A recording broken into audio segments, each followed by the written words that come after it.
J'ai eu un petit problème pour cet épisode, en fait j'avais pas du tout de troisième élément à présenter. Du coup j'ai fait un énorme rush sur la série Le Serpent et j'ai vraiment pas regretté. On en parle tout de suite.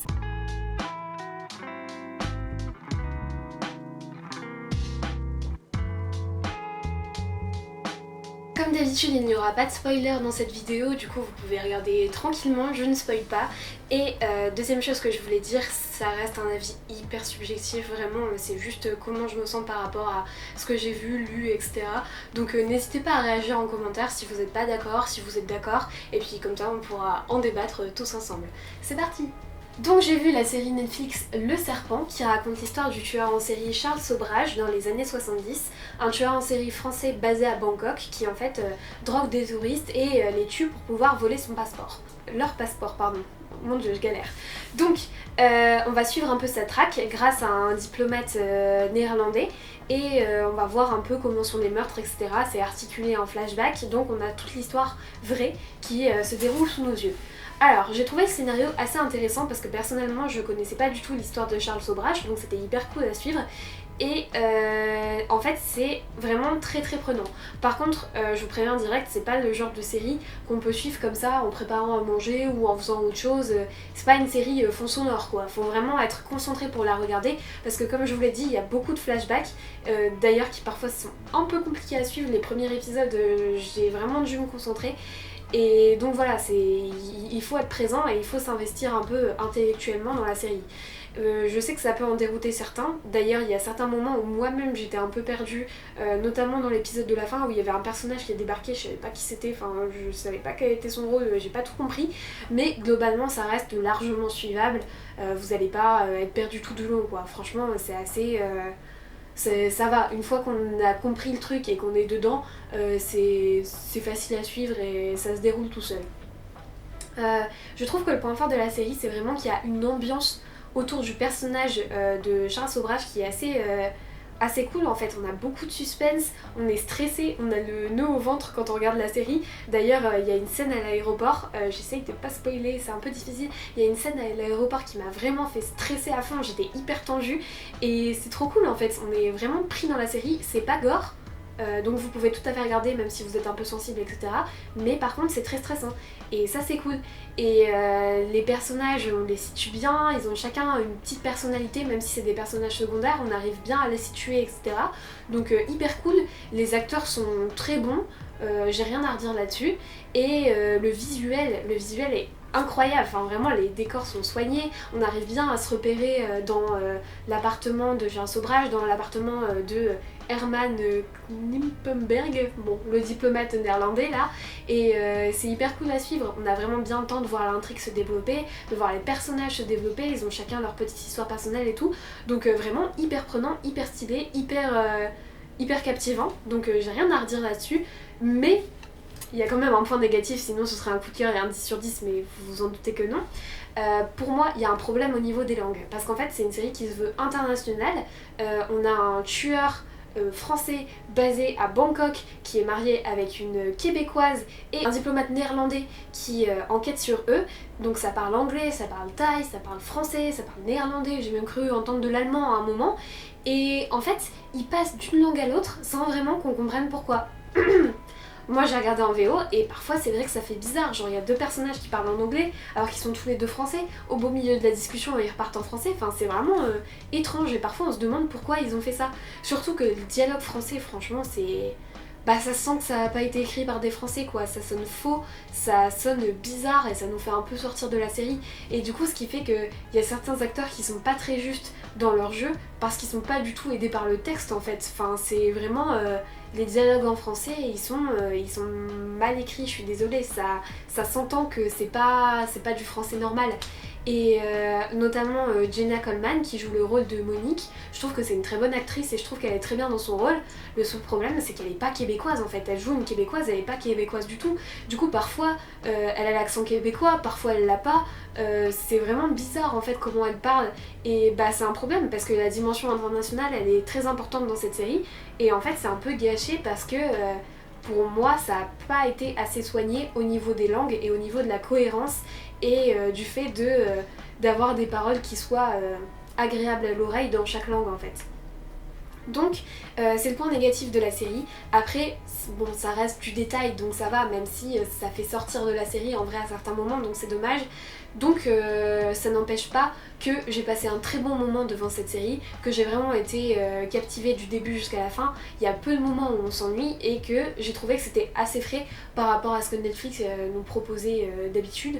Donc c'est un 8 sur 10, j'ai vraiment beaucoup aimé. Maintenant, comme je vous dis, il y a le problème des langues qui est quand même assez gênant. Ok, on enchaîne avec un roman qui s'appelle Sous un ciel d'or de Laura Wood. Alors c'est un roman que j'ai vu 1 milliard de fois sur Instagram et qui m'avait semblé bien, enfin il y avait des critiques assez sympas et tout, donc ça me faisait envie, en plus la couverture est hyper jolie, donc je l'avais acheté et je vous fais pas de résumé parce que selon moi le principal problème de ce livre c'est que en tout cas j'ai ressenti un décalage entre ce que le résumé nous faisait croire et entre la véritable histoire qui nous est proposée. Donc je vous lis le résumé, on va voir si vous êtes d'accord avec moi. Alors, du coup, on nous vend. Lou, 17 ans, vit dans une ferme des Cornouailles en 1929. Elle est fascinée par la magnifique demeure des Cardoux, vide depuis des années. Quand à la faveur de l'été, les propriétaires investissent les lieux, Lou est soudain transportée dans le monde luxueux et pétillant de l'aristocratie anglaise.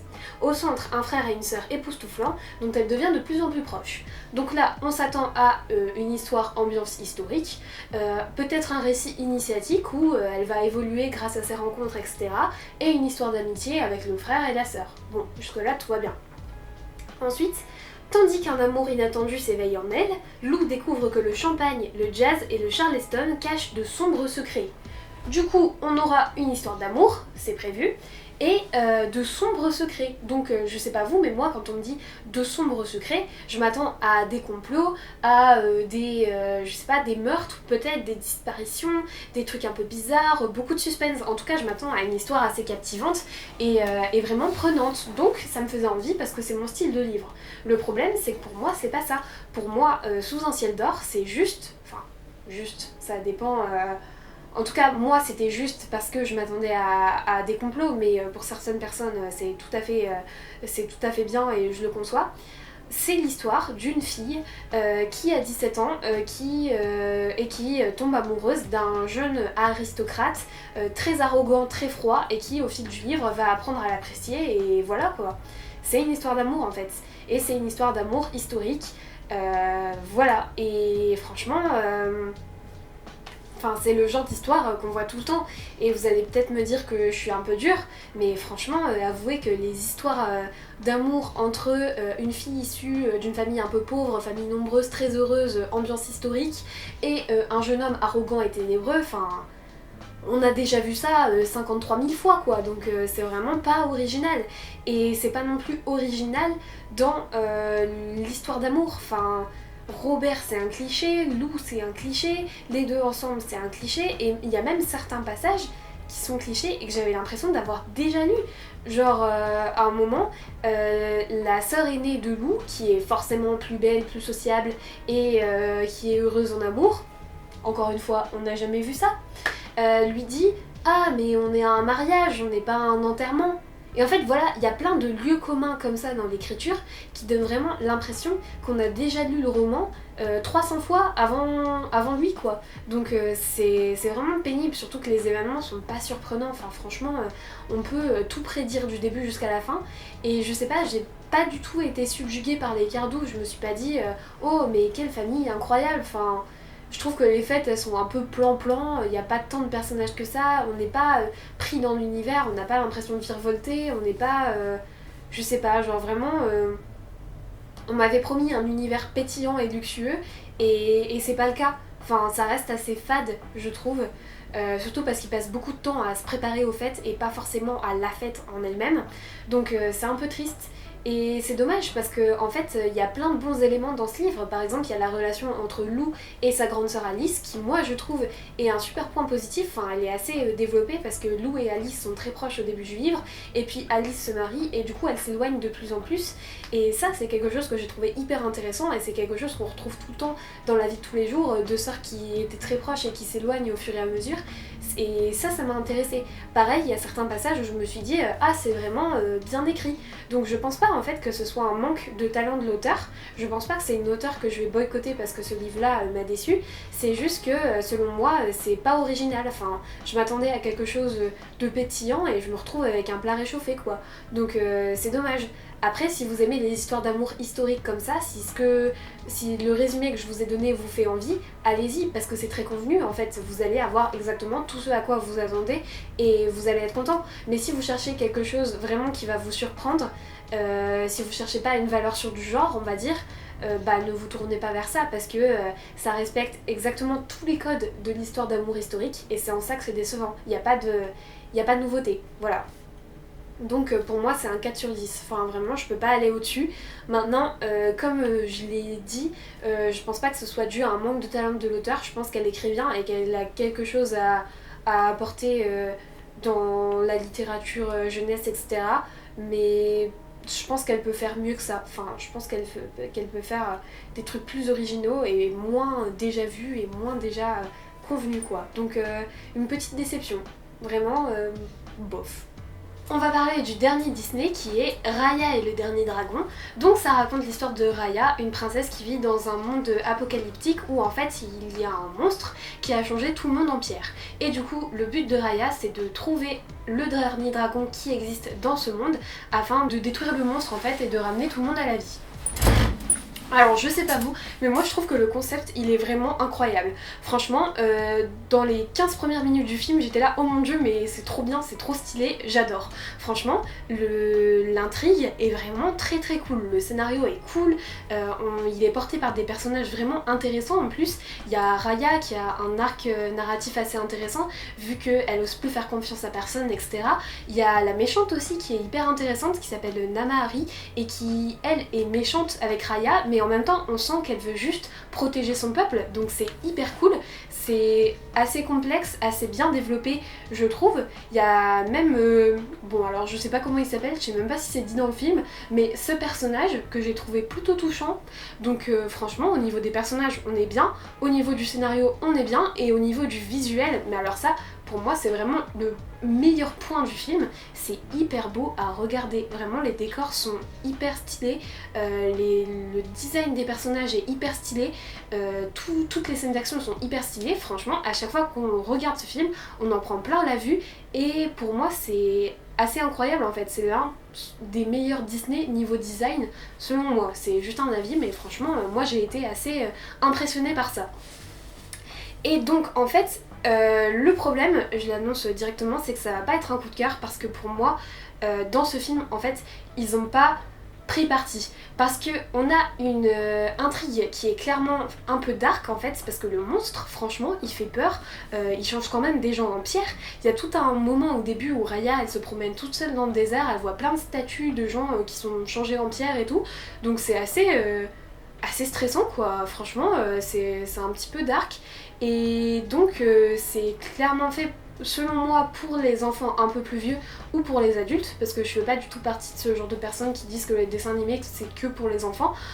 Pour moi on peut passer des super moments devant les dessins animés en étant adulte et donc voilà, d'un côté on a une intrigue un peu dark, des personnages qui sont quand même assez en souffrance parce que Raya elle fait plus confiance à personne, Namahari elle fait des trucs horribles pour protéger son peuple, donc on est quand même sur quelque chose d'assez adulte en fait, d'assez poussé. Et de l'autre côté on a des personnages comme Sisu qui sont vraiment mais dignes des Disney les plus enfantins qui soient quoi, vraiment de Choupi en fait, enfin franchement c'est pas un Disney mais bref des dessins animés les plus ras des pâquerettes au monde pour enfants de 3 ans quoi, parce que franchement Sisu c'est vraiment le genre de personnage où si tu n'as pas moins de 5 ans elle te fait pas rire du tout, elle te touche pas du tout et t'as pas du tout envie de la voir à l'écran et le problème c'est que c'est le dernier dragon donc on la voit souvent à l'écran donc ça c'est hyper dommage, elle fait des blagues pas drôles, elle est gênante et elle est pas intéressante, on n'a pas envie d'en savoir plus sur elle, pas du tout. Et un autre truc que j'ai trouvé chiant, c'est qu'à la fin ils sont tous là en mode bon sentiment, oui il faut faire confiance aux gens, attention, bah comme un Disney quoi. Donc en fait c'est pénible parce que on a une intrigue pour adultes avec des éléments comme ça très enfantins et très puérils. Du coup, ce qui fait que le film n'est ni pour les enfants parce que c'est trop adulte dans l'intrigue, dans certains personnages, etc. Et d'un côté, c'est pas pour les adultes non plus parce qu'il y a des personnages comme Sissou qui te rappellent sans cesse que t'es trop vieille et que tu ne peux pas rire et que tu ne peux pas comprendre les blagues parce que t'es trop vieux. Et du coup, c'est pénible parce que t'as l'impression que peu importe l'âge auquel tu le regardes, et bah tu vas pas trouver ton compte ou alors tu vas bien aimer mais sans plus parce que y aura des trucs qui seront pas tout à fait dans ta tranche d'âge et ça c'est vraiment dommage parce que pour moi vraiment Raya et le dernier dragon c'était un super potentiel pour faire un super Disney un peu pour les soit pour les adultes soit pour les enfants de 8 à je sais pas 15 ans peut-être enfin et c'est dommage, c'est vraiment dommage et je suis vraiment déçue parce que comme je vous dis pendant les 30 premières minutes je me suis dit ça va être un vrai coup de cœur et, et non parce que c'est tiré vers le bas par le dernier dragon, par tout le discours sur la confiance aux gens et c'est vraiment triste mais du coup je vous conseille quand même de le regarder parce que le visuel vaut vraiment le coup d'œil, c'est vraiment très beau, c'est vraiment un régal pour les yeux, je me répète mais j'insiste vraiment là-dessus, c'est hyper bien à regarder, hyper satisfaisant. Donc c'est un 5 sur 10. Je peux pas mettre en dessous parce qu'il y a quand même des super éléments, des éléments vraiment qui m'ont beaucoup plu, mais je peux pas non plus mettre au-dessus parce que désolé, mais pour moi ça te ramène sans cesse à la condition de t'es vieux. Du coup voilà, très déçue. Et voilà, c'est la fin de ce 4e épisode de Fenouil et Wasabi. J'espère que vous avez bien aimé. Moi j'ai bien aimé le faire. N'hésitez pas à commenter sur ce que vous avez pensé du serpent, de Sous un ciel d'or, de Raya et tout. Enfin bref, je cite tout mais ça n'a aucun intérêt. N'hésitez pas à liker la vidéo, à la partager, à commenter, à vous abonner pour ne pas rater les prochains épisodes. Et d'ici là, bisous!